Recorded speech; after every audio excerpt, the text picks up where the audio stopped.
Oh, I'm trying to move the pictures around here. Woo. Yeah. All right, this is good. All right. Hey, Tony, thanks for joining and doing this interview with us. So how are you doing? I'm doing good. A lot of interviews, which is a good thing, of course, and happy to be talking with people. Actually, haven't gotten a chance to do that much. The last 2 years, it's been Yeah, weird. Let's put it like that. definitely been a weird year. So yeah, I just wanted to go over a few things related to the new album. Congrats, by the way. Thank you very And much. yeah, and about the upcoming tour. So yeah, first of all, what gave you the idea to do an album entirely of acoustic versions of your songs? Was it the success of the 2019 tour, the acoustic tour, or did it come from before that? I remember for the first time ever thinking about getting an acoustic album out. I think it must have been like 2000 or 2001 when we recorded an acoustic version of Mary Lou, one of our early songs on the debut album Ecliptic, and that it was a lot of fun to do, and I definitely wanted to do more. But it took a long time for us to do anything. We had like little acoustic this and that on tours and some shows and promotional things that happened, and they were always fun to do. And so in 2011, I think it was when we released a Live in Finland DVD, and on that we had this acoustic bit there, and so the whole thing progressed once more. And in 2018, we started talking to our promoters and agents and everybody, management, that we would love to go on acoustic tour, already in mind that this would lead into recording a whole album of acoustic songs eventually. But we needed to convince everybody, first of all, for the tour thing, because nobody thought it would work. It did, and then of course the album, and we went on tour. It was great. Everybody loved it, and our label people came in and they gave us a green light with the studio with this thing. And as we already had like 90 minutes or so worth of material, it was easy to record two of these albums at the same time. So Oh, so you already recorded the yeah, volume too? Oh, yeah, they're all done like more than a year ago already. They were supposed to be released. This one was supposed to be out a year ago exactly in January last year, but because of the pandemic thing, we were unable to go on tour. oh, okay. So, and well, the situation is still the same here in Finland. We are not able to go on that tour that we were supposed to go, but we need to get the albums out regardless, and because there are other things coming next year, hopefully. So we need to get So these yeah, out of the way. Yeah. So so in terms of like promoting the album, you'll still have that gap of like no touring. So the album will just be out, and like how are you like actually promoting the album then? You can't tour like this. right So we're talking with people in a lot of interviews, and of course, we have the new video for the sake of revenge out. So we have those tools. But I think the volume two will be out, I think, in September, October this year, now. and that is accompanied by the tour we are still hoping to do, and it looks much better, obviously, than anything that's happening this springtime. Let's hope for the best. Yeah, absolutely. Yeah, so we could actually just promote both of these albums at the same time. Yeah, Would make some awesome. sense too.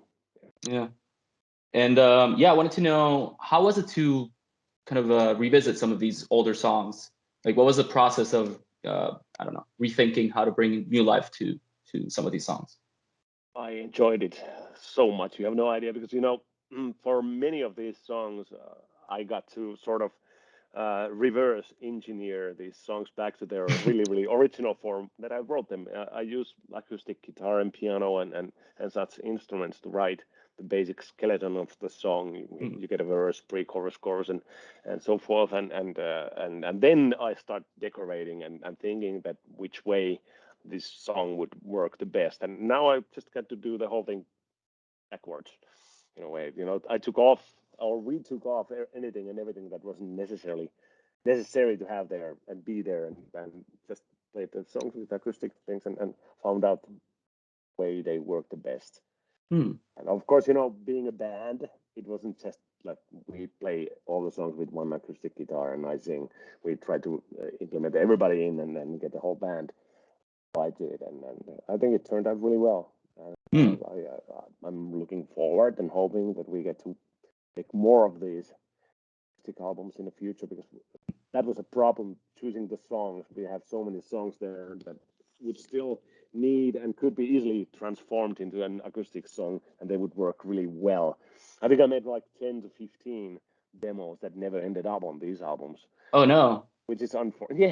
Yeah, like Fly, I Navigate, mean, Communicate. A lot of those songs that didn't get enough attention when they were released on the original album and everything. So yeah, I think like any Sonata Arctica song could be transformed yeah, I was into thinking an the same acoustic thing. song. Yeah, and I would be really interested in taking on the challenge of taking like White Pearl, Black Oceans, that song, or one of those longer Yeah, 10 like minute one of tracks, and see those what 10-minute songs. Yeah, the yeah power of what one.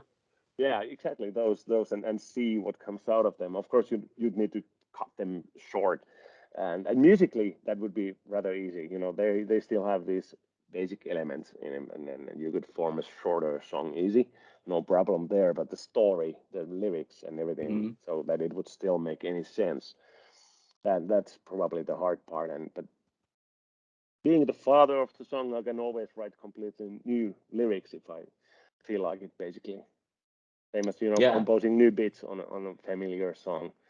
I was thinking like, I mean, with the exception of these longer songs, probably like any Sonata Arctica song can be easily, well, I was thinking translated to an acoustic version because like always the melody line is kind of like the, driving characteristic of your songs. So I was Yeah. just thinking like, what is your, I mean, how do you go about choosing out of like 100, plus 100 songs that you have in your catalog? Like what is the, 12 songs or 11 songs that I'm going to put in this first volume? Well, we And are well, yeah. Well, the tour being the first thing that we did, and it was easy. We just took the tour set and used it as a frame, and it already had like the vast majority of material there, right there. I think we left out one or two songs and replaced them with other songs, and of course added a lot of tracks to make two full albums of songs. But basically, we needed to find the tracks that are crowd pleasers. In a way, at first, make a normal set list that Sonata Arctica would play anyways. Even in the like heavy metal way. Those yeah. that that people like, and those songs that are expected of you, and then add a lot of songs that are a little bit surprising, like The Rest of the Sun Belongs to Me, for example. And then For the Sake of Revenge, those tracks that are a little bit more obscure, loved by many, but especially for the Rest of the Sun Belongs to Me, it was a bonus track on the Yeah, yeah, Japanese edition of Winterheart's Guild, so some people have not even heard it in the original form, and now this might be their first touch to that song, yeah, yeah. and I think Yeah, for it's a me, for great me, it thing. wasn't because like I heard that album with that song, even though like All I right. heard it in Latin America, Right. not in Japan. But Yeah, obviously it's been out everywhere, but yeah, if you just buy the normal European version yeah, of the album, you didn't necessarily dig up that song. I usually don't go online and start searching all the bonus tracks of any given band that I'm listening to. Everybody has the bonus tracks, but for some reason, I don't know why, I'm always really content with whatever is on the actual album, because that's the main frame and thought compilation of songs, and like a one entity that it's meant to be, and some of the bonus tracks would just break that hmm. way. But then I was there's also yeah, I was always the curious same. about that track and the song belongs to me, like from the Japanese version of the album. I was always curious why was that like a bonus track there, like such an awesome track. Yeah, thanks. Well, there was a reason for it. The production was super fast for that song. We had the whole other album. It was already like just ready to be mixed when I came up with this track, and we thought that, oh, this is so good. This is going to be a bonus track for Japan, because we did not want to take any of the other songs out from the album and put it on in Japan and use it there. So I think the production is much lighter Hmm. on that song, the original Okay. song, than on the other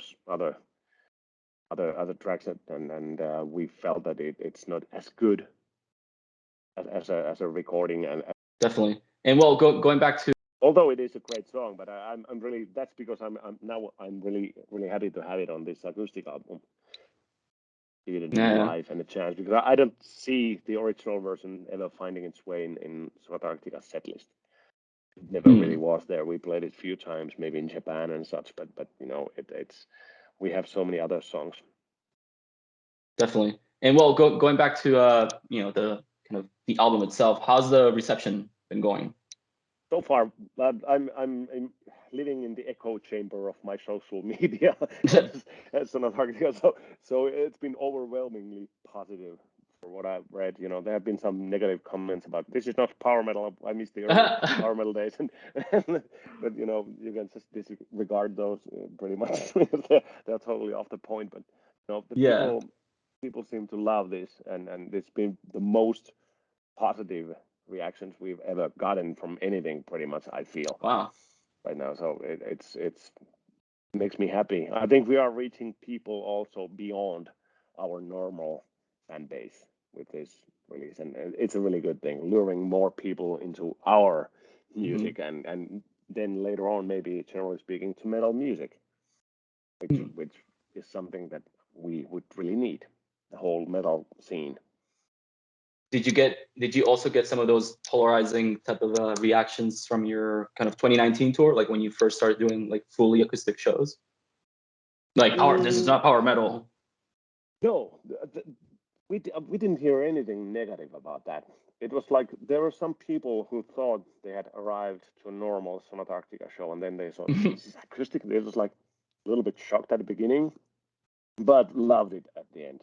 I got emails and oh, it was so good. I'd never believed that blah blah blah that it would work, and so it was so beautiful and everything, and but then you know that backfired on this our latest Finnish tour that we had 2 weeks of 25th anniversary tour thing, and we had this one venue that it was like a seated place, Hmm. and we had played acoustically there prior, like some years back in 2019, I suppose, and we had this elderly couple sitting there in the front row, you know, and we started blasting off our first song, you know, the wolves die young, and they walked out during the Oh first no. song. They probably thought it's going to be an acoustic set, and oh, we're going to enjoy this so much, and so This is not the so Sonata that Arctica I'm used yeah to. this is not the same thing at all, and that's why I think it's really important that we keep the Acoustic Adventures name alive and will not Mhm. change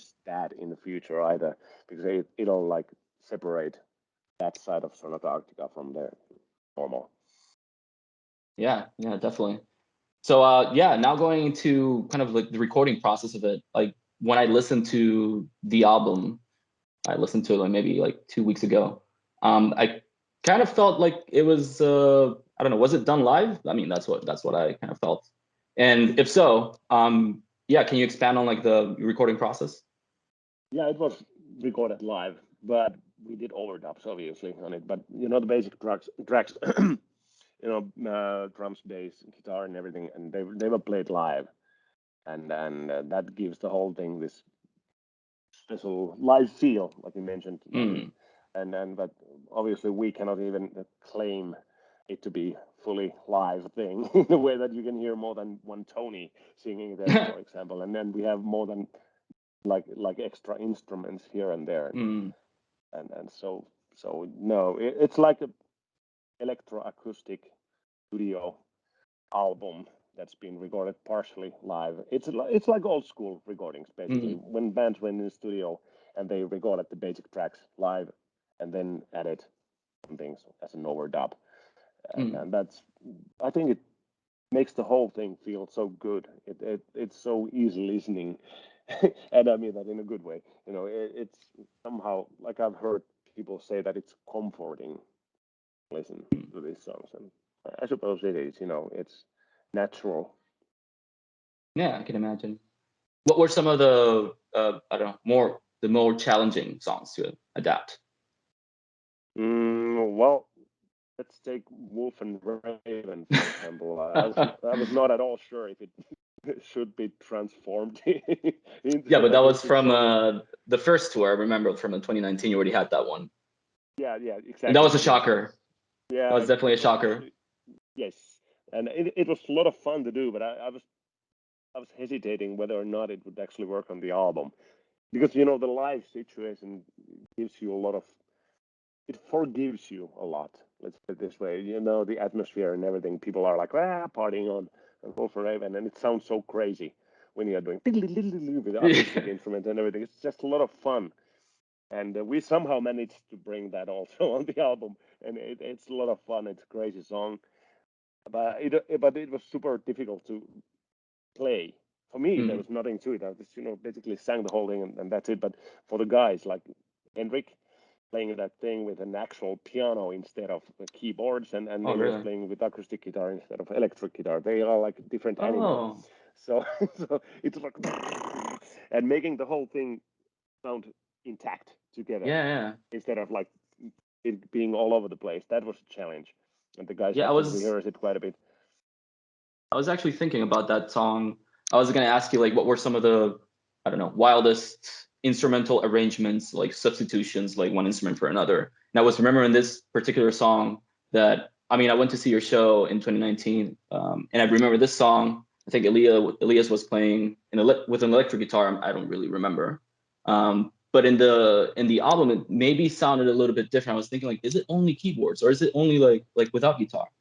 So yeah, I was Yeah, like curious about that one. did both. Yeah, and well, the other song, "Don't Say a Word," which I was fighting against it. I didn't see how this would work Mm. acoustically because it's such a heavy song, and I didn't feel like making a ballad out of it or making it any lighter in a way. So I was like totally against it. But the guys, they recorded it, the frame, and they like lured me in and said that try singing that, see how it works. And it Who sounded like were it was surprisingly heavy. The rest yeah. of the guys, they arranged that song, and it's actually pretty much straightforward. It's one of those rare songs on this album that we didn't change all that much. It was basically just played with acoustic instrument, and that's it. Mm. Even the spoken bit. So it turned out really well, and I'm really pleased that we put it in. And it's surprisingly heavy, taking that it is acoustic. It's in the context, of course, it's not heavy, but it's a pretty big contrast for the other songs that are around it. Yeah. So So that who was who are the other, who are the fans of that song like in the band? All of them like collectively or? everybody love. Well, I love that song as well. It's been our show stopper ender for ages. We just left it out for years now, and but now it's back.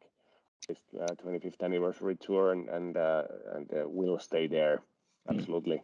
And so everybody loves that song. It always had a special feel to it. Everybody gets crazy, and of course, it gets this certain aura, that kind of Hmm. song, when it is your show ender for such a long time, since basically 2004. So it always, leaves you with this relief that, we survived the show and everything. And so that has painted Don't Say a Word in with such a relief kind of colors in a way, and everybody loves it. Yeah, It's a good definitely. song. It's I'm one of those songs that I'm really proud of. Yeah, it's a really good song. Talking about songs that everybody likes, and you mentioned before like you wanted to put most of the crowd pleasers in the I don't know if in the first two volumes or in just this first volume, but I was just thinking, how come like no songs from Ecliptic? And probably you've heard this question a million times, but Yeah, yeah. yeah. Everybody keeps asking that, and when the first guy asked about it, it was a surprise for me. Even I just had to actually check the set list, the album. Yeah, that is correct. We don't have any songs from Ecliptic on this one, but there's a reason behind it. We wanted to make two albums that are just balanced together, and then nobody paid any attention to from which album any given song is from. We just tossed them around and wanted to make two sort of roller coasters that are equally good in our opinion. And for some reason, all the Ecliptica songs just wound up on the volume two. So yeah, you will have your Full Moons and Letter to Danish and such there. It's a little bit like over presented maybe on the second one. in comparison to any other album. I think we have 3 songs from Ecliptic on the volume 2 there at least. So yeah, Definitely. But no Destruction Preventers.